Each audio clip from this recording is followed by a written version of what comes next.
위원님께서 그 중앙일보에 칼럼 쓰신 거. 네, 그렇습니다. 그게 이제 매번 올라올 때마다 화제가 됩니다만. 그렇습니까? 그럼요. 이번에 쓰신 거 같은 경우도 이 김건희 여사에 대해 가지고 뭔가 지금의 여당과 대통령실이 좀 전향적인 변화가 필요하다라고 그렇죠. 하는 정말 이제 그 뭐라고 할까요? 충의에 따른 그런 어떤 메시지에 너무 거창하십니다. 많은 분들이 또 아마 읽어보시지 않으신 분들은 꼭 한번 읽어보시기 바랍니다. 그 칼럼의 제목이 어떻게 됐었죠? 이번에 올려주셨던 게 관점이 그겁니다. 관점의 관점. 집에 가서 한번 얘기할게. 집에 가서 얘기하고 나서 점점점. 김건희 여사 그 이제 여사 개입. 네네. 김건희 도이치 기소로 돌파구 연다. 야, 그러니까 지금 일단 위원님 보시기에는 김건희 여사에 대한 이 문제를 뚫고 갈 수 있는 하나의 거점은 일단 기소다 이렇게 보시는 거네요. 그렇죠. 지금 기소라니까 사람들이 많이 놀라고 아니 어떻게 영부인을 기소하나 그러는데 지금 사실 좀 어떻게 보면 이제 여러 가지 약을 다 써봤는데 백약이 무효다. 백약이 무효다. 그러다 보니까 그러면은 정말 쓸 수 있는 게 뭔가 알아봤더니 요게 그래도 보니까 타격은 덜하고 그럼에도 불구하고 소기의 목적은 좀 달성할 수 있을 것 같고 하다 보니까 이제 고육지책으로 나온 것인데 네네. 그래서 그런 부분에서는 이제 우리 송재준 TV 시청자분들 같은 경우에는 그런 부분들을 조금 이제 양해하시면서 좀 추이를 지켜봐 주셨으면 한다 이런 생각입니다. 이게 이제 좀 기소 이렇게 하면은 뭔가 좀 센 워딩처럼 들리지만 그렇죠. 사실 이제 그 프레임을 생각해 본다면 이거는 그거거든요. 김건희 여사 문제를 검찰에 맡길 거냐, 그렇죠. 아니면 특검에 맡길 거냐 이렇게 이제 가야 되는 거 아닙니까? 지금 특검 요구가 날로 거세지고 있습니다. 물론 지금 현재 민주당이 이렇게 지금 내밀고 있는 특검은요. 이건 특검이 아니고요. 그냥 나라 말아먹겠다는 나라를 말아먹겠다. 그야말로 뭐라 그럴까 흉기예요, 흉기. 흉기입니다. 특검이 아니에요, 흉기입니다. 아주 특급 흉기고요. 이 법이 만약에 통과가 된다 그러면 일단 국민의힘 108명 의원 전원의 휴대전화가 털리게 됩니다. 왜냐하면 이 특검은요. 그 특검의 우두머리, 특검 우두머리를 민주당 한마디로 이재명 조국이 자기 마음에 입맛 드는 사람을 그냥 일방적으로 임명할 수 있어요. 그렇죠. 그다음에 그 사람이 이제 해가지고요, 그 수사 범위가 어디냐, 무한대라고 봐야 돼요. 무한대면 뭡니까? 김 여사가 단 한 번이라도 전화를 했거나, 문자를 했거나, 뭐 어디 공식 석상에서 만났거나 하는 사람도 다 뭔가 여사가 그 사람의 공천이나 관직에 개입했을 수 있다. 그러니까 그 사람 모든 전화, 무슨 뭐 그 집에 여러 가지 그 서류 이런 거 다 압색할 수 있다. 포렌식할 수 있다. 이렇게 되니까 그러면 심각하잖아요. 그렇죠. 그러니까 이게 지금 우리 국민의힘 의원들 입장에서는 여사 지키기보다 내 핸드폰, 내 집에 서류 지키기가 지금 더 초미의 과제가 되는 거예요. 그래서 이런 문제 때문에 얼마 전에 한 4일날 표결을 했을 때 한동훈 대표가 제일 사실 김건희 여사 문제에 대해서는 좀 이거는 좀 달리 생각해야 된다고 하던 사람도 이거는 안 된다. 그때 강력하게 얘기했잖아요. 그게 이런 이유가 있는 거예요. 그런데 이제 그거는 그거고. 그러면 이제 하나 걱정이 만약에 이제 민주당이 그러면 이거 보니까 이게 좀 오히려 역효과 나네 해가지고 이제 좀 뭔가 좀 범위를 줄이고 그렇죠. 뭐 유하게 이런 식으로 하게 되면 국민의힘이 막을 명분이 지금 계속 막 던지는데 막 던지는 거 막 받아서 다시 되던지는 것도 한두 번이지 저쪽은 175명이 던지는데 여기 108명이 막는데 벌써 4명이 이탈했잖아. 그러니까요. 그래서 언제 한 3-4명만 더 이탈하면 끝이에요 이거. 그렇잖아요. 이제 4명만 더 이탈하면 끝이야. 그래서 그렇기 때문에 지금 이제 힘에 붙입니다. 그러니까요. 힘에 붙이고 아무래도 이제 그 대통령실도 그렇고 친윤 쪽에서도 그렇고 이번에 이제 그 4명 최소 4명이죠. 그렇죠. 만약에 이제 그 뭐 그럴 가능성이 낮기는 하겠지만 개혁신당의 3명의 의원들이 전부 다 반대표를 만약에 던졌었다라고 한다면 이탈표가 한 7표까지도 정말 또 될 수가 있죠. 맞습니다. 그러다 보니까 이게 사실 진짜 한두 명만 이탈하게 돼도 그렇게 될 수가 있다 보니까 너무 아슬아슬하고요. 이제 만사가 불안하죠. 그러니까요. 이거는 정말 그 밤에 발을 못 뻗고 자는 거예요. 그렇지 않습니까? 발을 못 뻗고 잘 정도다. 뭐 이게 지난 국회 때 일입니다만 처음 특검법 들어갔을 때요. 정진석 용산 비서실장, 대통령 비서실장하고 그다음에 이 표단속은 원내대표가 하잖아요. 그렇죠. 윤재혁 원내대표인데 두 사람이 2,000통을 돌렸다 그래. 2,000통. 전화 2,000통. 그렇게 돌려대면서 반드시 이제 반대표 찍어라, 반드시 그리고 내일 출석해야 된다. 네네. 뭐 어머니 장례라도 잠깐 나와라. 뭐 이런 얘기들을 하는 거죠. 그냥 한 명은 한 표라도 지금 이탈하면 안 되니까. 이거 한두 번이지. 이번에 그러면 이탈표가 지난번보다 늘었으면 약간 좀 대통령의 추경호 원내대표에 대한 신임도 조금 뭐 갈라질 수 있는 거 아닙니까? 그런데 이제 한동훈 대표하고 사이가 안 좋으니까 뭐 그런 걸 가지고 추경호 원내대표하고 지금 사이 갈라설 일이 없죠.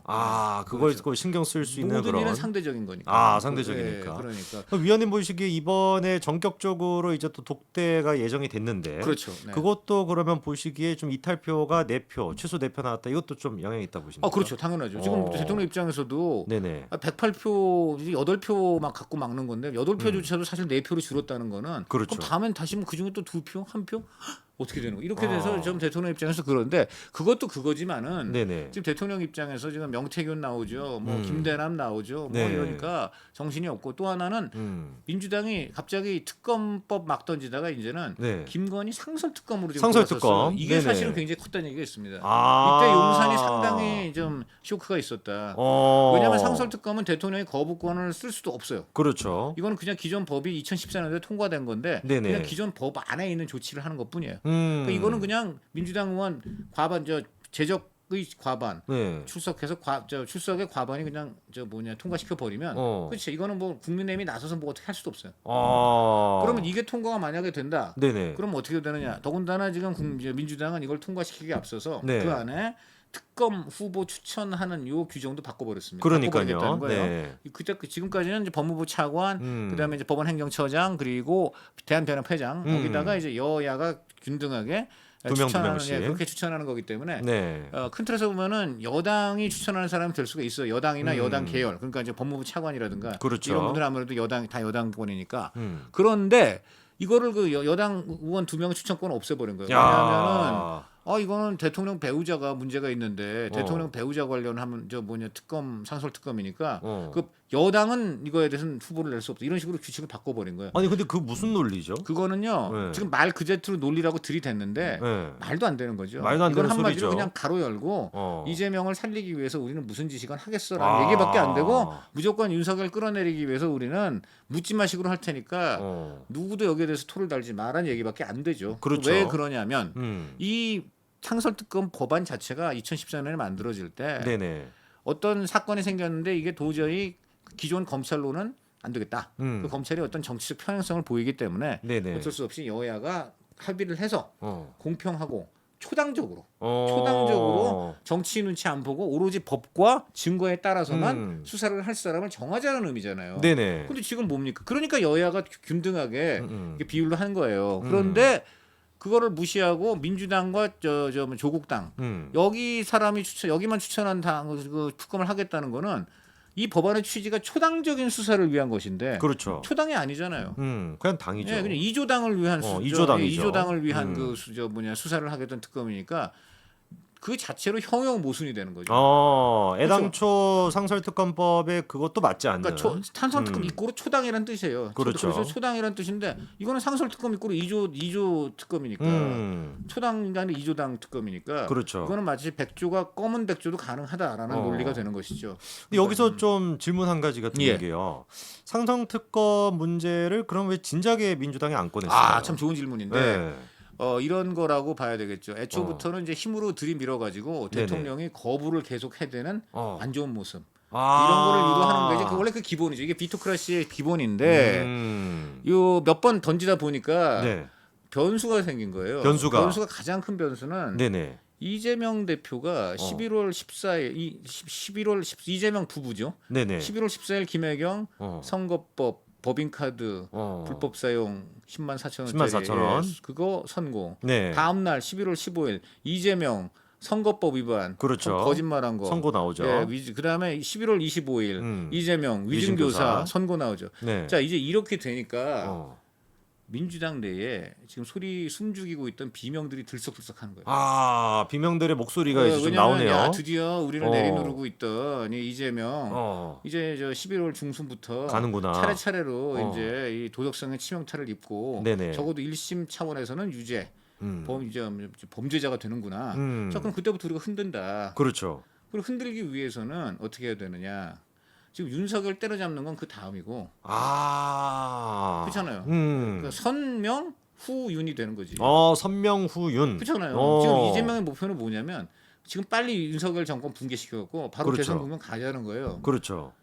그러면 자기는 범죄고 뭐가 없고 그냥 그리고 그렇게 만약에 되면 네. 판사들이 진짜 겁이 나서 무죄를 때릴 수도 있고 뭐 등등 여러 가지로 해가지고 하여간이 선고가 11월 14일부터 닥치기 전에 네. 큰 거 해내자는 건데 그 비명들이 그렇게 협조할 생각이 없는 거죠. 아, 우리가 왜 해줘? 만약 보니까 딱 지금 유죄 먹게 생겼는데 네가 유죄 먹기 전에 윤석열 정권 붕괴시키면 바로 대선 국면 들어가면 그럼 뭐 우리는 지금 기다리고 있는 거는 판사가 네 목 치기를 기다리고 있는데 우리가 왜 그 기회를 스스로 헌납하겠어. 또 그런 또 정치적인 또 공학으로 인해 가지고 그렇죠. 상설 특검이 이제 지금 또 등장하게 되는. 그렇게 되니까 상설 특검을 원래는 좀 고려하지 않았던 이재명 입장에서는 네. 요게 갑자기 보니까 요거를 조금 좀 욕은 먹겠지만 규정을 또 바꿀 수가 있어. 아까 말한 대로 여야가 같이 할 수 있는 여야가 같이 이제 해야 된다는 거를 네네. 우리가 수가 많으니까 이걸 고치면 돼. 더군다나 그걸 고치는 게 운영위원회인데 운영위원회가 누구냐? 특급 찐명인 박찬대가 운영위원회. 그러니까 그냥 그냥 만사 일사천리로 통과해가지고 네네네. 뭐 법이고 헌법이고 없어. 그냥 통과해서 상설 특검인데 그 초당 특검인데 그냥 2조당 특검 만들어. 이렇게 2조당 특검 만들어. 그렇게 된 거죠. 그래서 이재명 입장에서도 상설 특검 그래 뭐 좀 욕 먹는다 할지라도 일단은 지금 뭔가 성과를 만들어야 된다. 그렇죠. 11월 전에. 일단 윤을 하여간 균열 내야 되고 또 그다음에 두 번째 그다음에 비명 도움 없어도 되거든요. 그렇잖아요. 이건 그렇죠. 그냥 불러가니까. 그렇게 하고 세 번째는 만약에 이것도 이럴 수도 있어요. 네. 이제 특검 또 던지는데 네네. 지금 말한 대로 비명들이 이건 그 국민의힘만 반란 일으키는 게 아니에요. 그렇죠. 비명들도 반란 일으킬 수 있어요. 그럴 수 있죠. 비명들도 아니 이거 이런 식으로 밑도 끝도 없이 이거 좀 현실성도 없는 이런 그야말로 보여주기식 특검법은 이건 안 된다는 명분하에 그 반란에서 오히려 거기에 대해서 자기들도 부결을 던질 수가 있어요. 그럴 가능성 충분히 있습니다. 그게 있어요. 왜냐면 그래야지 지금 이재명 빨리 유죄부터 만들어내니까. 어쨌든 지금 중요한 거는 민주당도 11월 14, 15, 25라는 요 그야말로 3대 하여간 요 날. 요거에 대해서 복잡한 셈법이 그 안에 있는 거예요. 예, 그러면은 여기서 또 저희가 생각해 봐야 되는 게 민주당이 그렇게 복잡한 지금 이제 또 맥락이 있으면 저희 입장에서는 이제 질문이 그거거든요. 아니 그럼 우리가 그거를 이용하면 되는 거 아니냐 거꾸로. 그렇죠. 거꾸로 이용을 하려면은 지금 상태에서 이 그 독대 문제도 지금 이제 날짜는 16일 이후로 일단 잡겠다라는 건데 그렇죠. 그거에 대해서도 좀 이제 의구심이라고 할까요? 많은 분들이 좀 아쉬워하는 게 아니 그 재보궐 선거를 앞두고 지금 이제 좀 보수가 분열되고 있어서 부산 금정 이런 데도 좀 여론이 안 좋다 하면 그냥 아싸리 그냥 월요일 날 바로 그냥 만나버리고 월요일이 뭡니까? 내일 바로 주말에 만나는 게 제일 좋지. 뭐 주말에 그래도 대통령 무슨 일정이 있어요. 그러니까요. 그렇게 만나면 되는데 왜 굳이 16일 이후로 잡냐. 그래서 이것 때문에 그거죠. 주려면 제대로 줘야지. 이거 뭐 지금 말이야 줄 거 하면서 뭐 콜라 주겠다고 하면서 딱에는 안 주고 뭐 이런 거예요 지금 보니까. 콜라를 주지만 딱에는 주지 않는. 그렇지.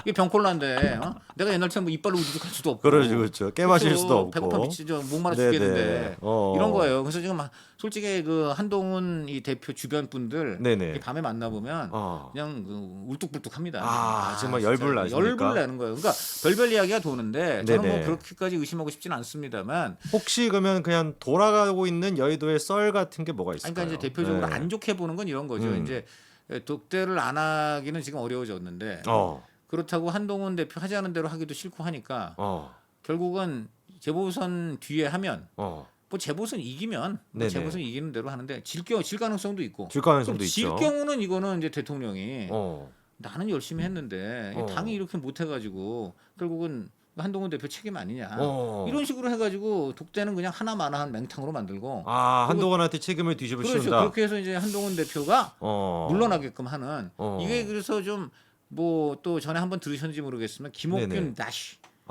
김옥균 프로젝트가 있었는데 김옥균 프로젝트 3일 천하였고요. 그렇죠. 지금 나오는 건 김옥균 2인데 이제 옛날에는 이걸 대시가 붙여갖고 이제 김옥균 어게인이죠. 그래갖고 시퀄, 김옥균 시퀄 프로젝트인데 이게 딱 시점으로 보면은 7월 26일 전당대회인데 이게 10월 16일 재보선이잖아요. 딱 하필이면 석 달이야. 그래서 3일 천하가 아니라 3달 천하. 그렇죠. 3일 천하가 3개월 천하.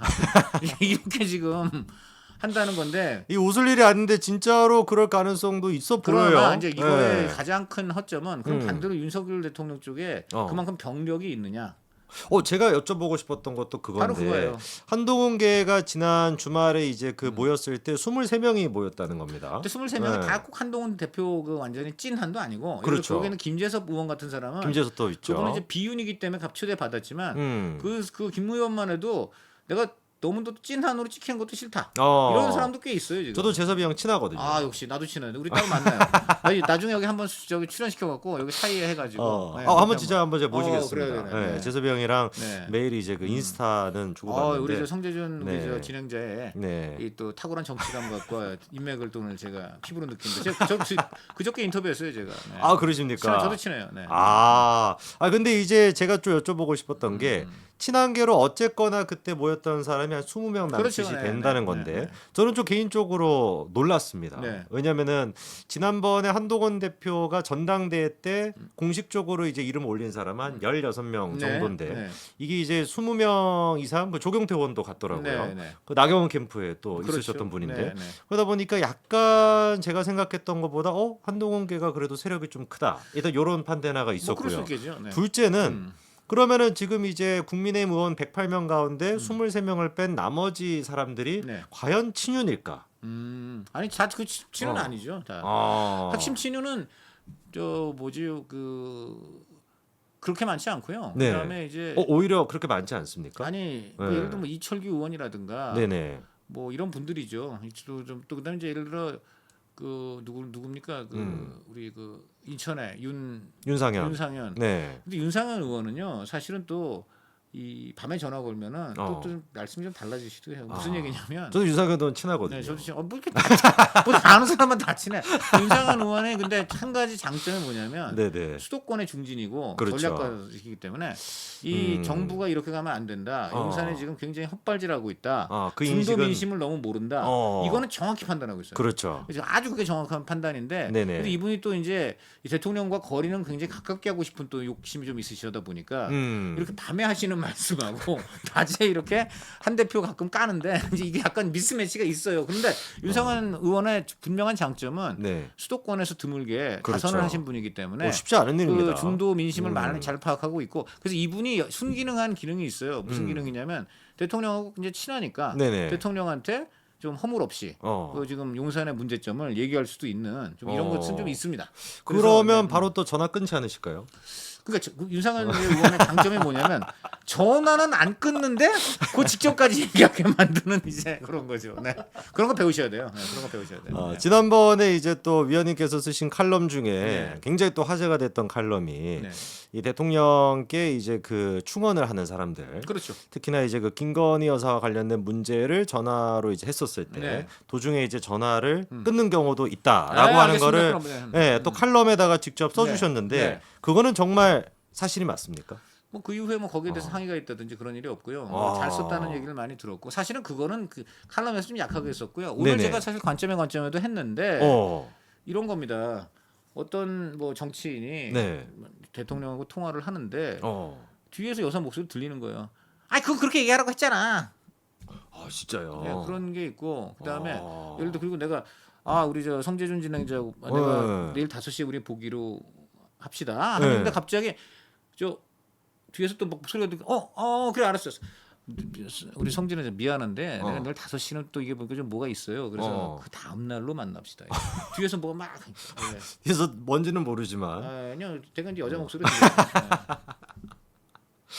그러면 이게 지금 그다음 더 충격적인 건요. 뭐 그건 대통령 일정과 스케줄에 이렇게 뒤에서 목소리 간섭을 한다라는 그런 얘기 간섭 그러니까 이제 남이 볼 땐 간섭인데 두 분은 뭐 일정 공동체라면 모르죠. 근데 어쨌든 그런 게 있고요. 그다음에 그거는 또 그렇다 치는데 저는 이것 들으면 저도 충격 먹었는데 이것도 지금 일단 저는 충격적이긴 합니다. 이것도 충격적이라고 하는데 다음 건 더 그런 게 예를 들어 이번에 뭐 교육부에 이번에 무슨 자리가 비었는데 무슨 차관 네. 자리나 이런 거 비었는데 거기는 우리 성재준 이분이 좀 적당할 것 같습니다라고 네. 그 청와대 용산에 인사를 딱딱 다루는 정식 라인이 있어요. 네.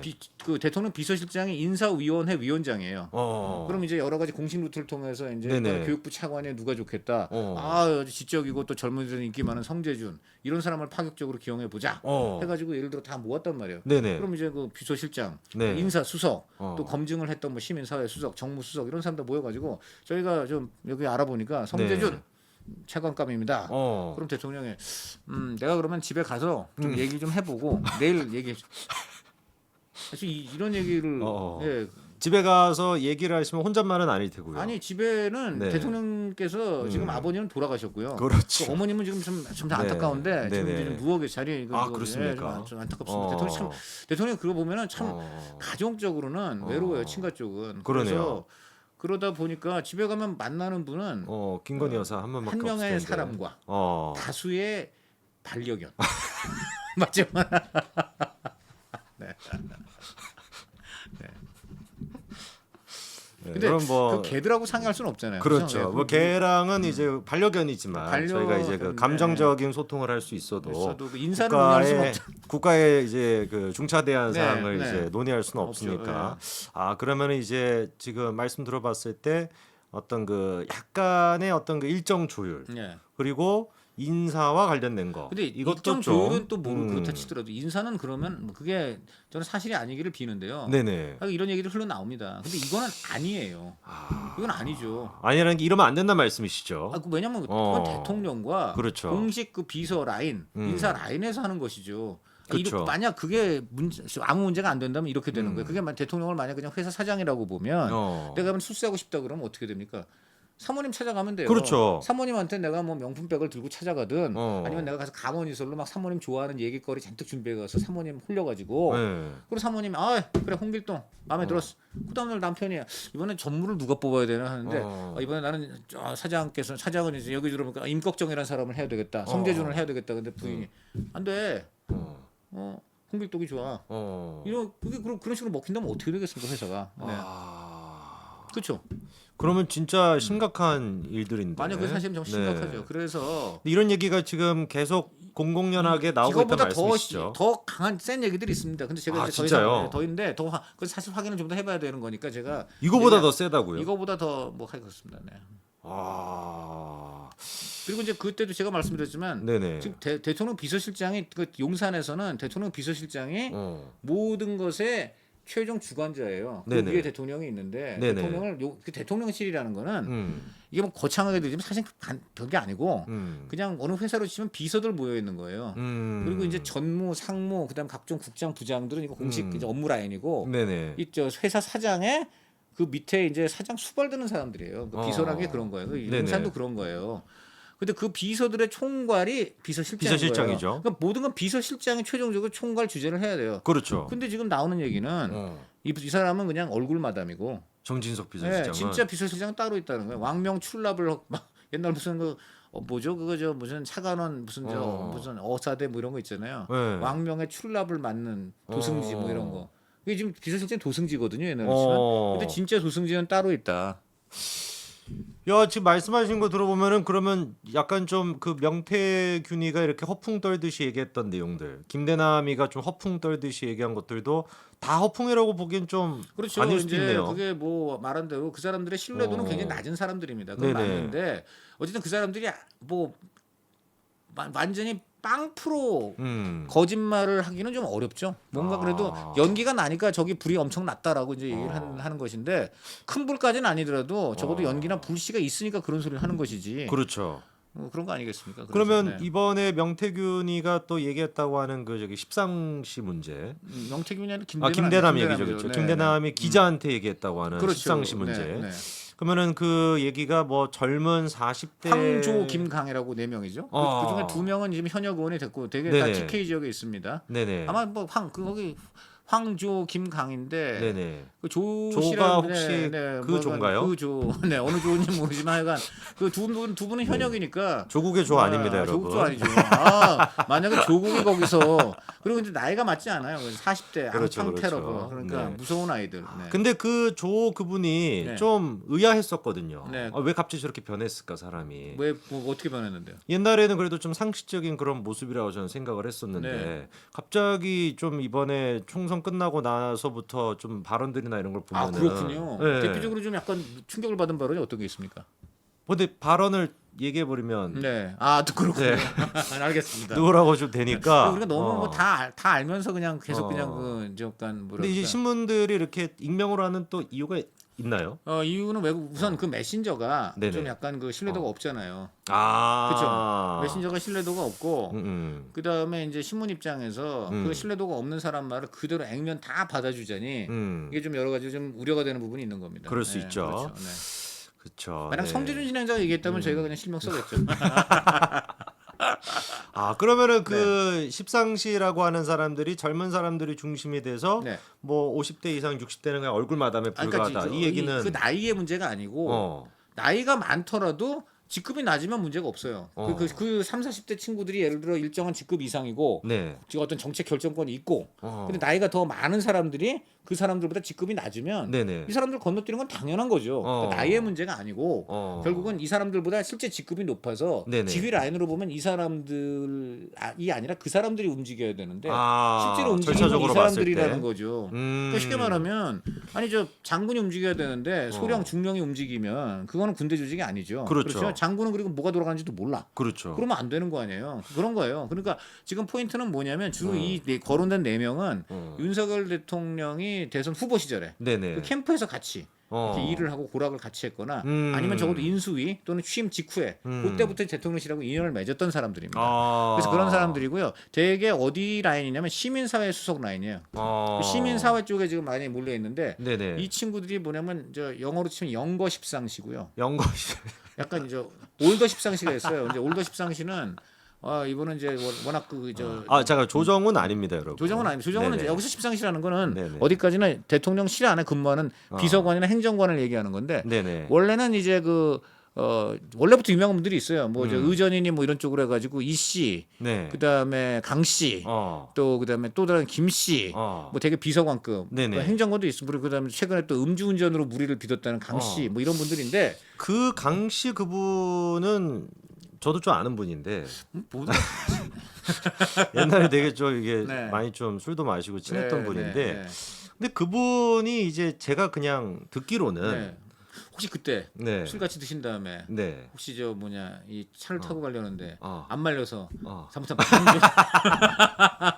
근데 그분이 이제 풍채도 좋으시고 워낙에 네, 호걸이시긴 네, 한데 네. 제가 이제 이건 들리는 그냥 썰이니까요. 예. 확인을 좀 해보기 위해서 그 음주 사실이 이제 드러난 거는 좀 됐는데 네. 그게 이제 묻혔다가 네. 묻었다가 네. 이제 묻으려 한 정황이 좀 있죠. 그 정황이 있었던 건 맞습니까? 아니 왜냐면 어쨌든 간에 이분이 지금 저번에 상당히 음주 측정을 거부했다는 얘기도 있고 지금 800만 원을 기소됐다고 한다고요. 800만 원. 그러니까 이게 지금 죄질이 좀 상당히 있는 거예요. 이재명도 그때 그런데 이 사람이 지금 얼마였죠? 그렇다면 네. 당장 사실은 경질이 됐어야 되는데 그러니까요. 지금 직무 배제돼 있는 상황이거든요. 그러니까 이게 좀 많이 조치에 시간이 이상이 걸리는 거예요. 그러니까 이것도 문제가 있어요 지금. 네. 야 이게 지금 말씀 들어보니까 저희가 뭐 그런 얘기까지 나오면 안 되겠지만 과거 이제 뭐 문고리 3인방 이래가지고 여러 가지 약간 지금 그런 포션이에요. 왜냐하면 제일 중요한 건 아까도 얘기했지만 비서실장이 어쨌든 공식으로 제일 위에 있는 사람이에요. 그리고 그 밑에 수석들이 있어요. 정무수석, 홍보수석. 근데 이런 사람들 모르게 그 밑에 있는 비서관들이 뭐 누군가의 명을 받아서 막 움직이고 있고 이러면은 뭐가 되겠습니까? 지금 그래도 뒤늦게 알고 야 그거 하지 마 했더니 그다음 또 오히려 더 위에서 넌 왜 그거 일 열심히 하고 있는데 건드려? 넌 그거 신경 쓰지 마. 이래버리면 이러면 영에 쓰겠습니까? 지금 이런 일들이 벌어지고 있다는 거죠. 지난번에 이제 사실 영거 십상시 얘기가 네. 예전에 한번 또 제가 들었던 게 왜 박영선이랑 뭐 이렇게 누구였죠 또? 이제 양정철인데 양정철 두 사람을 이제 뭐 총리 뭐 이런 그게 거. 올더 십상시들이 한 거예요. 그거는. 그게 이제 굉장히 기자 출신이에요. 올더 십상시들이 기자 출신이 있어요. 기자 출신들이 네. 일종의 간보기용으로 흘렸다. 그랬는데 이제 그 사람들은 정식 정무 그런 거는 이제 인사기 때문에 네네. 그게 이제 기자들이 취재하려면 정무수석이나 홍보수석 이쪽하고 이제 얘기가 돼야 돼요. 인사수석이나 이쪽 라인 안에서 취재된 게 아니에요. 비서관급에서 그런 얘기가 흘러나온 거예요. 아니 근데 그때 제 기억에 비서실장이었던 분은 분명히 아니다라고 그러니까 했는데 그게 바로 이게 전형적으로 그런 일이에요. 그러니까 쉽게 말하면 소관이 있고 소관 업무는 이쪽에 있고 그다음에 그것을 최종적으로 이제 다 컨트롤해서 기자들한테 발표한다든지 최종 액션을 할 사람들은 수석급이고 이 라인이 있단 말이야. 그렇죠. 이 사람들은 몰랐어요. 아 실제로 몰랐던 겁니까? 모르는 거지. 그냥 그러면 십상시 기사가 나갈 때까지 모른 거예요. 근데 아침에 기사가 터졌어. 그 TV조선에 터진 거예요. 네. 터지니까 이제 그때부터 뭐 이쪽은 난리가 난 거고. 그래갖고는 결국 이제 이쪽 공식 라인에서 부인을 한 거예요. 비서실장하고 홍보수석이 아니다 오보다 이렇게 부인을 했어요. 근데 그때 올더 십상시 중에 한 분이 직접 또 기자한테 맞다 이렇게 얘기했거든요. 그러니까 저거는 그냥 하는 소리고 실제로 이렇게 돌아갔었어 이런 식으로 했단 말이에요. 진짜 그러면 기자들이 볼 때 이게 지금 무슨 조직이 이래 이렇게 되는 거죠. 그러면은 그때부터 지금까지의 사실 대통령실이 집권 초부터 계속 좀 문제가 있긴 했었는데 그렇게 되는 거죠. 이런 일들이 계속 일어나니까 그럼 도대체 이 비서관, 행정관 이런 애들이가 애들이란 말이에요. 이제 수석이나 이런 거에 비하면 아까 말한 대로 군으로 치면 기껏해봤자 소령 정도 되는 애들인데 지금 별들을 무시하고 막 이거저거 막 나댄다면은 배후가 누구냐? 배우가 뭘 믿고 그렇게 나대냐? 그렇죠. 그러니까 그래갖고 그게 이제 얘들이 막 하는 게 들통이 나가지고 이 별들이 아그들아 그러지 마라. 그거 지금 너네 지금 뭐 지금 공식적인 그 개통도 없이 막 그래서 이렇게 좀 얘들 야단쳤더니 좀 이따 위에서 전화 와가지고 걔 그 애들 왜 건드려? 그냥 놔도 이렇게 된단 말이에요 지금. 야 이거 지금 완전히 당나라 지금 군대입니다. 그렇게 되고 있다니까요. 이거 어떻게 해야 되죠, 위원님? 바로 잡아야죠. 바로 잡아야 되는데 이게 지금 바로 잡기 위해서 그래서 나온 게 지금 이거예요. 그래서 지금 이 아까 말한 그 도이치 모터스 주가 조작 연루 의혹에 대해서는 국민이 납득할 만한 결과를 검찰이 내야 된다라고 한동훈 대표가 어저께 얘기를 한 겁니다. 그러면 굉장히 중요한 거예요. 그러면은 위원님 보시기에 한동훈 대표가 이번에 이제 언론들이 평가할 때는 이번 주부터 해가지고 본격적으로 뭔가 윤석열 대통령 친윤이랑 좀 선을 좀 긋는다 이런 평가가 나오는데 그게 올바른 방향이라고 보십니까? 일단 그렇게 해야죠. 왜냐면 결국 지금 대통령도 독대를 거부했다는 건 한동훈 대표 말을 안 듣겠다는 얘기였잖아요. 그렇죠. 근데 적어도 독대를 하겠다고 대통령실에서 먼저 얘기를 한 거예요. 이번에 동남아에서 더군다나 얘기를 했어. 그러니까 이 얘기는 한동훈하고 독대를 한다는 건 적어도 한동훈하고 만나서 최소한 밥만 먹을 리는 없잖아요. 그러니까 이제 뭔가 거기서 한동훈 말을 최소한 반영을 하겠다는 걸로 들릴 수밖에 없는데. 만약에 독대하고도 반영이 안 되면 그러면 이제 독배가 되는 거지. 그러면. 독배가 된다. 두 사람 다 독배를 등게 되는 거죠. 그렇지 않습니까? 국민들이 좀 뭐 하나만한 쇼 왜 하냐고 두 배로 더 야단치게 되죠. 그렇지 않습니까? 그러면 그게 진짜 저희가 뭐 이렇게 막 깊게 생각을 안 하더라도 완전히 그거는 윤석열 정부랑 보수 진영 전체가 자폭하는 결과인데 가는 거예요. 과연 그런 길을 갈까요? 그러니까 그렇게 안 하기 위해서 지금 치열한 밀당이 시작된 것이고 그래서 한동훈 대표가 한동훈 대표는 이게 지금 보도는 어저께 아침에 이제 처음 터지고 이제 확인이 된 겁니다. 나는 한동훈 대표는 아마 그저께 내지 그저께 전달을 받았을 거예요. 왜냐하면 지금 이제 요즘 국민의힘의 어떤 각종 이야기 소통은 저기 지금 일산에서 이루어졌습니다. 일산에 지금 한동훈 대표의 최측근인 김종혁 국민의힘 최고위원의 어머님이 돌아가셨어요. 압니다. 또 김종혁도 아마 아시겠지. 오늘 원래 이제 또 김종혁 위원 모시려고 친하시죠 또? 아니 잘 모릅니다. 이분만 유일하게 지금 이거 하나 지금 딱 나는 친해. 근데 조만간 친해지실 것 같고. 김정희 의원님 참 존경하는 정말 좋은 분입니다. 정말 존경할 만한 분이고. 그래서 인덕도 많고 하니까 그 국민의힘 정치인들이 많이 갔어요. 한동훈 대표는 이틀 연속 출격했습니다. 거기 일산이에요. 먼데도 이틀 연속 갔습니다.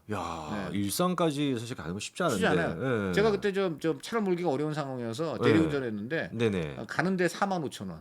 올 때는 조금 좀 시간이 조금 이제 그래서 35,000원. 그래서 술도 안 마셨는데 그날 너무 피곤해가지고 대리운전 썼는데 제가 서울 그 모차에서 출발하니까 45,000원. 감이 오시잖아요, 그죠? 그 정도는. 제가 이제 그 서울에서 저희 집까지 갈 때 한 4만 원 나오거든요. 그렇죠. 근데 이제 늦은 시간에 4만 원인데. 그래서 그만큼 한동훈 대표가 애정을 갖고 있다는데, 근데 거기서 많은 일들이 이루어졌습니다. 뭐냐면 거기에 그 모친상에서요. 그 모친상 빈소에 홍철호 정무수석도 조문을 온 거예요. 홍철호 정무수석은 말 그대로 용산의 핵심이니까 홍철호 정무수석하고 한동훈 대표가 조를 했습니다. 같이 잠깐 얘기를 하죠. 네. 남들이 안 듣는 사이에 싹 독대 하시기로 했으니까 그렇게 알고 준비하셔라. 네, 그렇게 됐다고 합니다.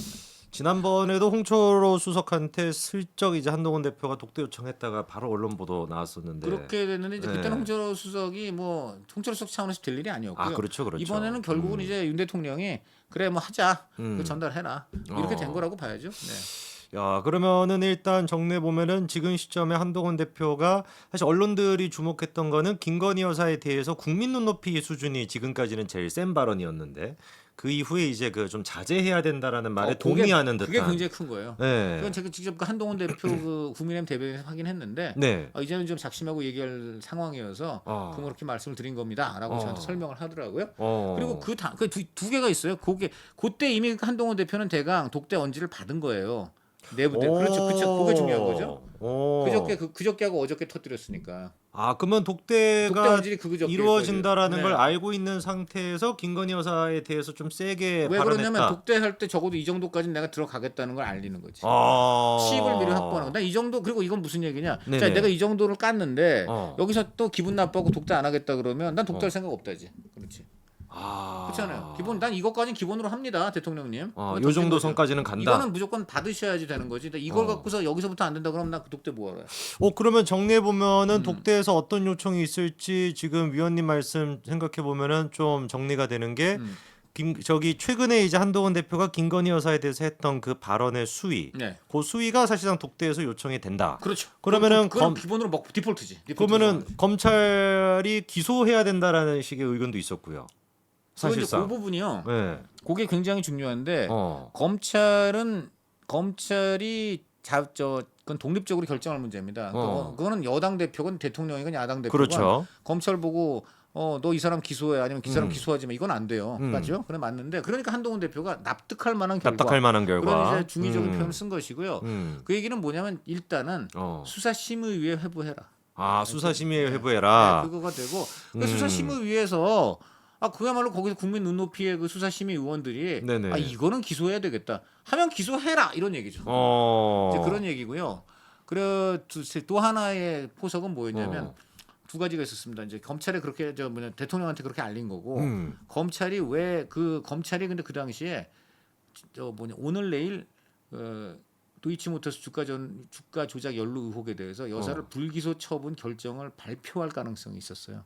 원래요? 왜 그러냐면 검찰은 이런 지금 정치 시간표는 잘 보지 않고 정치 시간표에 지금 제일 중요한 게 뭡니까? 재보궐선거죠. 다음 10월 16일 아닙니까? 다음 주 수요일인데 그렇죠. 검찰 눈엔 그게 안 들어오는 거예요. 검찰은 뭐가 들어오냐면 그 다음 날에 있을 대검찰청 국감. 그래서 국감 전에 털겠다. 오직 그것만 보니까 지금 여당에서 한숨이 나오는 거지. 아니 검찰 저 사람들 뇌가 있는 사람들 맞아? 지금 4년 내내 이걸 끌다가 돌연 이거를 국민이 납득하지 못하는 이런 그 불기소를 그걸 딱 재보궐선거 닷새 전에 하겠다고? 그러면 선거 망하는 얘기죠. 그래 죽으란 얘기냐. 그러니까 완전 분통이 터져갖고 저 심우정 저거 우리한테 우정 있는 게 아니라 냉정. 이제 아재 개그 드립. 우리 저기 강의원님이랑 얘기를 나누니까 이게 너무 재밌는 말씀을 너무 재밌게 해주시다 보니까 지금 빠져들어가지고 다른 얘기를 지금 할 수가 없습니다. 이제 헤어나셔야 됩니다. 헤어나셔야 돼요. 유능한 진행자는 이런 그 패널에 쳐놓은 그렇죠. 커피가 붙습니다. 드디어 한방 전달하고. 역시 한 방. 그렇습니다. 그러면은 지금 아까 전에 그 재보궐선거 얘기를 조금 더 해보면요. 그거 중요하죠. 10월 16일 날 당연히 있어서는 안 되겠지만 혹시 부산 금정이나 인천 강화에 저기 그 지난번에 인천시장이었던 그분 누구죠? 안상수 그분도 또 무소속으로 나오잖아요. 그래서 그분도 참 문제가 많고요. 그분 그때 저기 대선 때도 좀 희한한 막 좀 이런 거 해가지고 좀 긴 느낌이 있었는데 이분 때문에 또 저기 인천도 지는 거 아닙니까? 인천도 지금 그래서 만만하다고 볼 수 없고 근데 인천보다 더 큰일 난 데가 지금 이제 부산 금정입니다. 그러니까요. 거기는 2018년에 그 트럼프 김정은 생쇼에다가 근데 그때 정말 그냥 묻지마 그 문재인 바람 때문에 TK 빼고는 국민의힘이 전멸했던 그 지방선거라서 그때는 금정구청장도 넘어갔는데 그 이후에는 지방선거가 개시된 이래 단 한 번도 민주당 쪽에 구청장 자리가 간 적이 없어요. 이번에도 아마 지난번 2년 전 재보궐선거 때도 한 13% 이상 차를 이겨서 여유 있게 네. 그 이제 국민의힘 구청장이 됐는데 네. 됐는데 이번에는 네.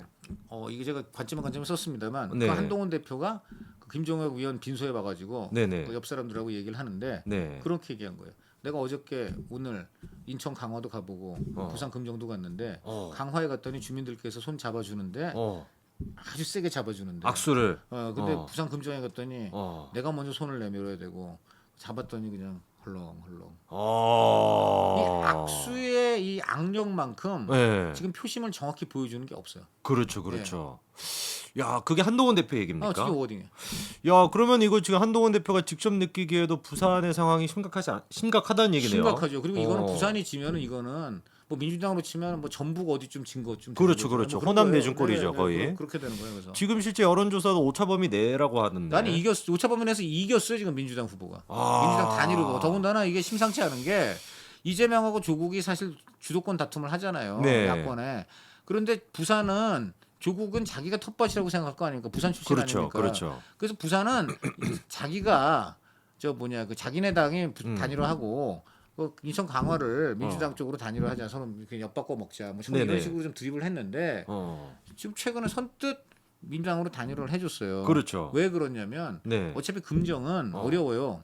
어려운데 지금 보니까는 단일화하면 이길 것 같거든. 근데 이런 데서 내 끝까지 나 조국이야 부산 조국이야 끝까지 개기면 어떻게 됩니까? 자기가 다 이긴 승리를 헌납했다. 뒤집어쓰겠죠 자기가. 야권 분열로. 그 이재명은 그럴 거 아니야. 그렇죠. 그러니까는 그럼 민주당 너 먹어라. 대신에 이겨라 이런 거죠. 그러니까 그게는 승산이 있어 보이니까 그렇게 만약에 승산이 없으면 그럼 둘이 그냥 끝까지 가도 되죠. 어차피 뭐 둘 아무리 다 합쳐봤자 40% 정도밖에 안 나와. 그럼 그냥 각자 찢었고 나눠갖고 조국 입장에서는 자기가 훨씬 많이 나오면 내가 부산의 맹주인 거 PK는 내가 먹는 이렇게 될 수 있잖아. 그렇죠. 근데 그걸 이번 포기하고 이재명 당한테 넘겼단 말이야. 어차피 이거는 무슨 얘기냐면 40%가 아니라 50% 이상 나올 수도 있다. 합쳐가지고. 합치면 그러면은 만약에 둘이 합쳐서 뭐 25% 나오고 국힘은 한 48%만 나오면 또 이길 수 있었는데 조국이 저놈이 이렇게 된다는 얘기지. 그래서 그러니까 조국이 부산 금정을 포기한 것도 어떻게 생각해 보면은 우리 단일하면 이길 수 있다. 그러니까 위험시하는 거예요. 그래서 그 결과 또 이게 계속 눈덩이 효과가 나는 거예요. 그러면은 위원님 예측하시기에 당연히 뭐 그러면 안 되겠지만 부산 금정을 만약에 저희가 내줬다. 그러면은 친윤 쪽이나 그쪽에서 실제로 한동훈 대표에 대한 사퇴 요구를 공식적으로 할 거라고 보십니까? 충분히 그런 소리를 하는 사람이 나올 겁니다. 나올 거예요. 근데 이제 반대로 친한은 그게 어떻게 한 대표 잘못이냐? 독대도 안 받아주고 뭐 계속 의정 갈등도 방치하고 김건희 여사 문제도 있었고 끝없이 여사만 옹호한 대통령이 더 큰 책임 아니냐? 이렇게 되면 민주당은 꼭 먹고 알 먹고죠. 부산 금정도 먹고 그다음에 더 심각해지는 윤한 갈등. 이제 당의 공멸과 분단으로 치닫는다. 이렇게 되니까. 제가 걱정이 되는 게 최악의 시나리오. 만약에 친윤 쪽에서 그런 식으로 한동훈 대표의 사퇴를 요구하면 한동훈 대표도 결국에는 선택을 하지 않겠습니까? 들이받죠. 근데 그거는 제가 볼 때는 이 대통령이나 용산 책임론은 만만치 않고 여사에 대한 그 지금 굉장히 비호감이 높기 때문에 단순히 선거 책임 그것도 더군다나 이 선거라는 게 국회의원 선거도 아니고 그냥 구청장 선거인데 그렇죠. 지금 약간 과열됐어요 이게. 과열됐죠. 그래서 미니 선거가 지금 마치 무슨 전국구 선거가 된 건데 조금 이제 좀 열기를 식히고 나면 둘 다 지금 서로 잘난 거 없잖아요. 그러니까 이제 그래서 이게 그 자체 하나만으로 한동훈 대표를 끌어내리기는 그리고 뒤는 역부족이라고 저는 생각을 합니다. 그럼에도 불구하고 그 내상하고 후유증은 굉장히 크고 그리고 이제 이게 어떤 영향을 또 미치냐면 그게 바로 판결에도 영향을 미칠 수가 있어요. 이재명의 판결에도. 판사들이 보니까 이거 세상에 이제 부산도 넘어가는구나. 부산도 민주당 세상이 되는구나. 이렇게 되면. 판사들이 뭐 차마 그렇게 저는 믿고 싶지는 않습니다. 지금 민주당 사람들이 호남 가가지고 뭐라 그럽니까? 거기서 지금 조국당하고 이제 민주당 거기는 양보할 수 없는 싸움을 벌이는데 민주당 하는 소리가 그거예요. 지금 판사들이 지금 선거를 보고 있습니다, 여러분. 판사들이 선거 결과를 하는 거 보고 싶으십니까, 여러분? 여러분이 민주당 밀어줘서 이재명 대표 힘을 실어드려야 이재명 대표한테 판사들이 무죄를 줍니다. 지금 이러고 있다니까요. 그러니까 이거는 이 자체가 말도 안 되는 진짜 그 야바위 저 뭐냐 판사들을 선거 결과로 지금 압박하겠다는 말도 안 되는 사법농단인데 어쨌든 그런 게 지금 현실적으로는 먹힐 수가 있는데 이거 그저 부산의 민주당 넘어가면 판사들이 뭐저 아주 질 나쁜 판사가 만약 있다고 치면 아 이거 뭐 대세 결정됐구나. 안 되겠다. 이럴 수 있는 거예요. 아니 그러면 말씀 들어보면은 지금 부산 그 결과의 나비 효과가 지금 미쳤거든요.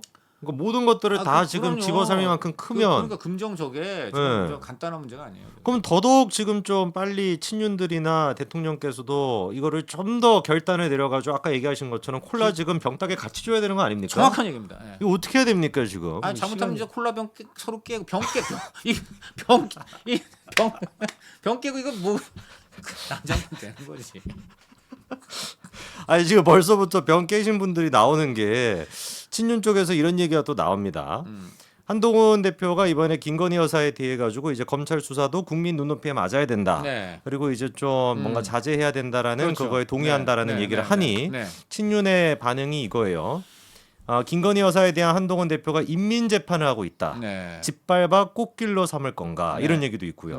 권성동 의원 같은 경우는 여사 활동 자제 발언을 왜 굳이 지금 하냐 이렇게 얘기하는데 위원님 말씀 들어보면 왜 굳이 지금이 아니라 왜 이제서야라는 말로 지금 저 권성동 의원의 말이 정확히 한동훈 대표가 바로 생각한 의도 그 자체를 바로 그 얘기하고 있는 거예요. 여사 활동 자제 발언을 왜 독대 과정에서 얘기하지 미리 꺼내냐인데 미리 안 꺼내면 어떡할 건데 그럼 미리 안 꺼내고 거기서 하면은 그냥 대통령이 한마디 일식하면 끝나는 거지. 그렇죠. 그러니까 지금 적어도 공론화 해가지고 여론을 업고 들어가야지. 그렇죠. 그렇게 안 들어가면 안 되는 거예요. 그러니까 지금 저 권성동 의원은 정확하게 한동훈이 노린 그 얘기를 해주고 있는 거예요. 거꾸로 해준 거잖아요. 지금 그렇지 여사 활동 자제 발언 굳이 지금 해야 된다라고 얘기를 한 건 지금 저걸 사지선다형으로 하면 이렇게 돼요. 권성동 의원의 질문입니다. 여사 활동 자제 발언 왜 굳이 지금 했을까요? 1번 지금 해야 했기 때문에 2번 그래가지고 답은 1번 그렇게 나오는 거예요. 그렇습니다. 지금 이제 친윤 쪽에서 나오는 반응들이 저는 진짜 좀 걱정이 되는 게 근데 이제 말꼬투리 잡고 있는 거고요. 지금 저런 걸로는 지금 친윤들이 하고 있는 것들을 보면 족족 실패했어요. 대부분 이제 특히 저 전당대회 보세요. 막판에 한동훈 대표 치고 나오니까 한다는 짓이 뭡니까? 한동훈 대표한테 여사가 문자 보냈는데 감히 불손하게 문자 씹었다. 아니 부모님이 문자해도 제가 바빠갖고 뭐 며칠 동안 못할 수도 있잖아요. 근데 이것만 갖고 불손하다. 그러니까 뒤에서 모든 너 기자하지 마. 강찬호 기자 너 어제 어머님이 보냈는데 너 왜 무려 48시간 지난 뒤에 아니 그런 일도 있을 수 있잖아요. 이걸 갖고 근데 너 기자의 자질이 없어. 뭐 예를 들어 이러면 이거는 좀 아닌데 지금 그런 걸 갖고 하고 있는 거예요. 그러니까 지난번 전당대회 때 정말 좀 충격적인 얘기들이 많았죠. 한동훈 대표의 근데 지금 제가 볼 때는 무엇을 상상하든 그 이상의 것이 용산의 베일을 벗기면 지금 나와서 저도 듣고 들을 때마다 OMG입니다. 진짜 OMG야. OMG, 오마이갓. OMG. 이거가 정말 시간이 가면 갈수록 더 심해져가지고 이거 진짜 제가 좀 걱정이 되거든요. 이거 괜히가 아니라 이 상태가 지속이 되고 괜히가 아니라 권이 아니야? 괜히가 죄송합니다. 또 들어갔네. 괜찮으시죠? 저요? 네. 저는 이제 뭐 제가 뭘 더 그렇습니다. 근데 저희는 정말 윤석열 정부의 성공을 위해서 바로 이거예요. 지금 그럼요. 저는 우리 성재준 진행자라든가 정말 우리나라의 많은 특히 젊은 분들이 정부 깨이신 분들이 상식과 공정 그것을 가장 이 정부부터 실천할 때 그 민주당의 그런 위선과 부정부패와 내로남불이 정확하게 그 심판받을 수 있지. 여기에 조금이라도 그 민주당과 비슷한 모습을 보이면 여기서 빨리빨리 싹을 잘라줘야 돼요. 그게 저희 보수의 좌파랑 다른 점 아닙니까? 바로 그겁니다. 그러니까 이 좌파들은 정말 그런 점에서는 자기들은 무조건 선하고 자기들은 무조건 옳고 그러니까 침묵하는 거예요. 그렇죠. 왜 문의 침묵이겠습니까? 문의 침묵. 한용운 시인한테 죄송한데 지들이 볼 때 지들의 민낯과 그 정체가 드러나면은 빼박일 경우 하는 건 딱 하나야. 그렇죠. 침묵. 침묵 온리.